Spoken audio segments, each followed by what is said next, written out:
আসসালামু আলাইকুম প্রিয় দর্শক। আমাদের প্রিয় মাতৃভূমি বাংলাদেশ বর্তমানে যে চরম সংকটে রয়েছে, এই সত্যটা কি আপনারা ধরতে পারছেন? আমার ধারণা অনেকেই ধরতে পারছেন, আবার আমার মতো একজন নগণ্য মানুষ এই কথাটি বলছে দেখে অনেকে তাচ্ছিল্যও করতে পারেন।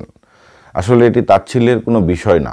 বাংলাদেশ আসলেই চরম সংকটে রয়েছে এবং এই সংকটটি আন্তর্জাতিকভাবে ষড়যন্ত্র করে এই সংকট তৈরি করা হয়েছে। 5 আগস্ট পরবর্তী শেখ হাসিনা পালিয়ে যাওয়ার পরে যে অন্তর্বর্তীকালীন সরকার এবং এই সরকারের যারা অংশীজন এবং যারা নিজেদেরকে এই অভ্যুত্থানকারী দাবিদার, বিশেষ করে ব্যক্তি পর্যায় থেকে শুরু করে গোষ্ঠী পর্যায়ে কিছু সবাই না, তাদের হঠকারিতার জন্য বাংলাদেশ বর্তমানে এই চরম সংকটে এসে উপনীত হয়েছে এবং এই সংকটটি তৈরি করা হয়েছে এবং সুযোগ পেয়েছে যারা পরাজিত শক্তি এই নতুন বাংলাদেশের, তারা কিন্তু সুযোগও পেয়েছে এই হঠকারিতাকারী যারা গোষ্ঠী বা দল বা ব্যক্তিগত পর্যায় থেকে রয়েছে তাদের জন্য। এবং সেটি করা হচ্ছে কমিউনাল ক্লাস বা সাম্প্রদায়িক সম্প্রীতি নষ্ট করে বা সাম্প্রদায়িকভাবে বাংলাদেশকে বিশ্ব দরবারে চিহ্নিত করে এই ধরনের একটি কঠিন পরিস্থিতির মধ্যে বর্তমানে এসে নিয়ে যাওয়া হয়েছে বা বর্তমানে দাঁড়িয়েছে। আপনারা খেয়াল করলে দেখতে পাবেন যে আজকের যে গণমাধ্যমের প্রধান গণমাধ্যমের শিরোনাম হচ্ছে যে বাংলাদেশ ভারতের সম্পর্কের উপর কেন্দ্র করে এই যে পশ্চিমবঙ্গের যে মুখ্যমন্ত্রী মমতা বন্দ্যোপাধ্যায়, সে বলে দিচ্ছে যে বাংলাদেশের অবস্থা এমনই একটা পরিস্থিতিতে রয়েছে যে এখানে আসলে জাতিসংঘের শান্তি সেনা পাঠাতে হবে। এটি একটি কী ধরনের কথা বা কী ধরনের মন্তব্য, আপনারা কেউ আসলে অনুধাবনও করতে পারছেন না আমার ধারণা, বা আমি নিজেও কতটুকু অনুধাবন করতে পারছি সেটিও একটি প্রশ্ন রয়েছে। জাতিসংঘের শান্তি সেনা বাংলাদেশে পাঠাতে হবে, এই বাংলাদেশের নিপীড়িত গোষ্ঠী, সংখ্যালঘু গোষ্ঠী বা বিশেষ করে সনাতনী হিন্দু সম্প্রদায়কে এখানে খুবই ভার্নারেবল দেখানো হচ্ছে। তারা সংকটাপন্ন, বিপন্ন, তাদের জীবন বিপন্ন, এবং এই বিপন্ন জনগোষ্ঠীকে বাঁচাতে জাতিসংঘের হস্তক্ষেপ চেয়েছে আমাদের পাশেরই পশ্চিম বাংলা, তার মুখ্যমন্ত্রী মমতা বন্দ্যোপাধ্যায়। সে বলছে যে এখানে শান্তি সেনা পাঠাতে হবে। আপনারা বুঝতে পারেন যে শান্তি সেনা বর্তমানে পৃথিবীর যে সেই প্রচণ্ড বিবদমান আফ্রিকার যেসব অঞ্চল দেশ রয়েছে কয়েকটি, যে লাইবেরিয়া, সিয়েরা লিওন, সেখানে এখনও কিছু সেই পিসকিপিং মিশন বা শান্তি মিশন চলছে। বাংলাদেশকে সেই পর্যায়ে এই যে গোত্রগত বা নিজেদের গৃহযুদ্ধ, রক্তক্ষয়ী গৃহযুদ্ধ চলছে, এই ধরনের বিষয়াশয় বিশ্ব দরবারে তুলে ধরার চেষ্টা করছে। এটি আসলে সুদূর প্রসারী ষড়যন্ত্রের ফল, এবং এই ষড়যন্ত্র শুধুমাত্র যে গোষ্ঠীগতভাবে হঠকারিতার জন্য হয়েছে তা না। এই ষড়যন্ত্র আপনাদেরকে অনেক আগে থেকেই আমি বলে আসছি যে ইউটিউবার, এখন ইউটিউবারই বলা যায়, আপনাদের কাছে সেটি পীর সমান বা অনেক বড় মাপের লোক, তাদের কথা আপনারা একদমই ধর্মগ্রন্থের বা একদম অবধারিতভাবে সত্য বলে মেনে নেন, যেমন পিনাকি ভট্টাচার্য, ইলিয়াস হোসেন। এরা হচ্ছে যে আন্তর্জাতিকভাবে ষড়যন্ত্র করে বাংলাদেশে যে কমিউনাল ক্ল্যাশ, সেই ক্ল্যাশ বাঁধানোর একটি প্রজেক্ট হাতে নিয়েছে এবং সেই ধরনেরই তারা কন্টেন্ট বানিয়ে যাচ্ছে একের পর এক। এবং বাংলাদেশের যে ধর্মপ্রাণ মুসল্লি, যাদের আন্ডারস্ট্যান্ডিং লেভেলটা আসলে খুব বেশি উঁচুতে না, এটি আপনাদেরকে ছোট করার জন্য বলছি না, আন্ডারস্ট্যান্ডিংয়ের লেভেল আসলে সব পেশার মানুষের একই রকম হবে বা সবার একই রকম হবে, এটি অসম্ভব ব্যাপার। তো সেই ধরনের ধর্মপ্রাণ যারা বাংলাদেশের সবচেয়ে বেশি সংখ্যক জনগোষ্ঠী এবং যারা ধর্মকে খুব শ্রদ্ধা করে, সেই জনগোষ্ঠীকে ভুল বুঝিয়ে এই ধরনের কমিউনাল ক্ল্যাশ তৈরি করে আন্তর্জাতিকভাবে বাংলাদেশকে বিপন্ন করে, এই যে যারা পালিয়ে গেল দীর্ঘ সংগ্রামের পরে 5 আগস্ট জুলাই গণ অভ্যুত্থানের মুখে পালিয়ে যাওয়ার শক্তিও যেমনটি সুবিধা পাবে, পার্শ্ববর্তী দেশ ভারতের যে আগ্রাসন, সেই আগ্রাসন থেকে বেরিয়ে যাওয়ার যে পথ তৈরি হয়েছিল সেটিও রুদ্ধ হবে।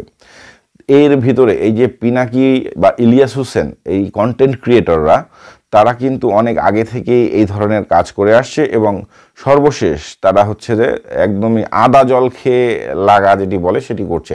আপনারা জানেন যে ইতিমধ্যে বাংলাদেশের যে ভোটের রাজনীতি যতদিন পর্যন্ত ভোটাধিকার প্রয়োগ করতে পেরেছে বলে বেশিরভাগ মানুষ বিশ্বাস করে, সেটি হচ্ছে 2008 সালের 29 ডিসেম্বরের নির্বাচন পর্যন্ত, সেই যে নির্বাচনে আওয়ামী লীগ ক্ষমতা এসেছিল।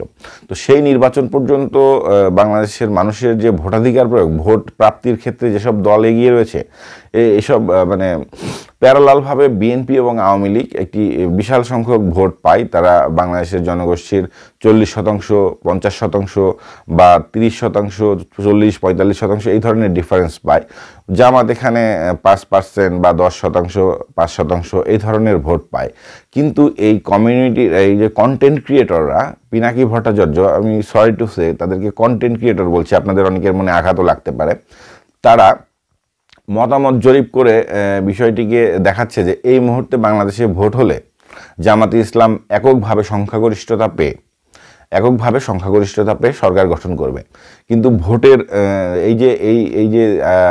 এই বিষয়ে তাদের যে জনপ্রিয় ইউটিউব চ্যানেল, অনেক বেশি মিলিয়ন সাবস্ক্রাইবার এবং অনেক লাখ লাখ লোক ভোট দেয়, সেখানে কিন্তু এই ধরনের ফলাফল যে জামাত জিতে যাচ্ছে, বাংলাদেশ জামাতে ইসলামী ধর্মভিত্তিক বাংলাদেশের একটি রাজনৈতিক দল, তারা কিন্তু এককভাবে জিতে যাচ্ছে ভোট হলে। এই যে content creator Pinaki, Ilias, doctor Kanak Sarwar বা এই ধরনের যারা রয়েছে, দেশের বাইরে বসে যারা কন্টেন্ট বানাচ্ছে, তাদের হিসেবে, তাদের যে ফ্যান ফলোয়ার ফ্যান বেস, সেই হিসেবে কিন্তু বাংলাদেশে জামাত সরকার গঠন করেই ফেলেছে এই ধরনের অবস্থা। কারণ বেশিরভাগ এসব জরিপে 50%-এর বেশি ভোট এই ধর্মভিত্তিক দল, ইসলাম ধর্মভিত্তিক যে দল জামাতে ইসলামের পক্ষে যাচ্ছে। এবং আমি এই বিষয়ে ভিডিও বানিয়েছি, আপনারা চাইলে এই যে আই বাটনে দিব বা ডিসক্রিপশন বক্সে দিব, তাদের মতামত জরিপ নিয়ে আমার ভিডিও রয়েছে, আপনারা একটু চাইলে কাইন্ডলি দেখতে পারেন যে কি অবস্থা এই ধরনের।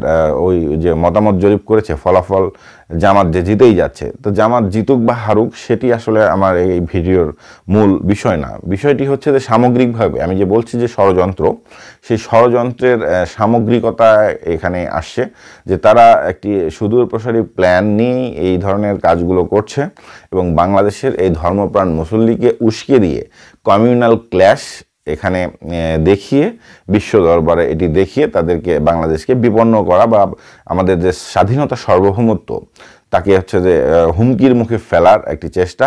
এবং এই হিন্দুত্ববাদী ভারতের যে বিজেপি সরকার রয়েছে, এই বাংলাদেশে হিন্দু মুসলিম ক্ল্যাশ এবং বাংলাদেশে যেহেতু সংখ্যালঘু হিন্দুরা থাকে, এখানে তাদেরকে বিপন্ন দেখালে তাদের পক্ষে যে স্ট্যান্ড সেটি হিন্দুত্ববাদী এই মোদী সরকারের নিতে, এবং সেখানে যে ভোটের রাজনীতি, তারা যে মানে ধর্মভিত্তিক আরেকটি দল যে ভারতীয় জনতা পার্টি, তাদের যে সুবিধা হয় এটি কিন্তু আরও এর চেয়ে খুলাসা করে দিতে হয় না। এখানে যদি হিন্দু বা সনাতনীরা সংকটে পড়ে এবং তাদের পক্ষে সেখানে গলাবাজি করে মোদী বা অমিত শাহ অর্থাৎ বিজেপির নেতারা, তাহলে কি তাদের ভোট কিন্তু ভারতের যে বিশাল ভোট ব্যাংক ভালো একটি সুবিধা পায়। প্রিয় দর্শক, এই যে সংক্ষিপ্তভাবে আমি বোঝানোর চেষ্টা করলাম যে বাংলাদেশ যে খুবই সংকটাপন্ন, এবং সেটি হচ্ছে যে সাম্প্রদায়িক সম্প্রীতির উপর নির্ভর করে বা কমিউনাল ক্ল্যাশ দেখিয়ে বাংলাদেশের অস্তিত্ব হুমকির মুখে ফেলছে, এবং এতে আন্তর্জাতিকভাবে ষড়যন্ত্র হয়েছে এবং প্রচুর টাকা পয়সার এখানে বিনিয়োগ করা হয়েছে। এবং গোয়েন্দা সংস্থা পার্শ্ববর্তী দেশ ভারতের রত রয়েছে, এবং আন্তর্জাতিকভাবে যেসব আরও সাম্রাজ্যবাদী শক্তির যেসব গোয়েন্দা সংস্থা, তাদেরও এখানে নজর রয়েছে, এবং তারা সব কিছুভাবেই এই বাংলাদেশের বর্তমান সরকারকে আনস্টেবল করতে চাই, পাশাপাশি এই দেশের সাম্প্রদায়িক সম্প্রীতি বিনষ্ট করে এই যে আমাদের যে অগ্রগতি, গণ অভ্যুত্থান এত মানুষের, সেটিকে নস্যাৎ করতে চাই। তো আপনার আলোচনাটি কেমন লাগলো জানাবেন, এবং আমি ভুল কিছু বলে থাকলে ক্ষমা সুন্দর দৃষ্টিতে দেখবেন। সুন্দর সুস্থ মানবাধিকার এবং ভোটাধিকার ফিরিয়ে আনার বাংলাদেশ বিনির্মাণের সারথি হবেন, সেই আশা রেখে আজকে শেষ করছি। ভালো থাকবেন, সুস্থ থাকবেন, সত্যের পক্ষে থাকবেন।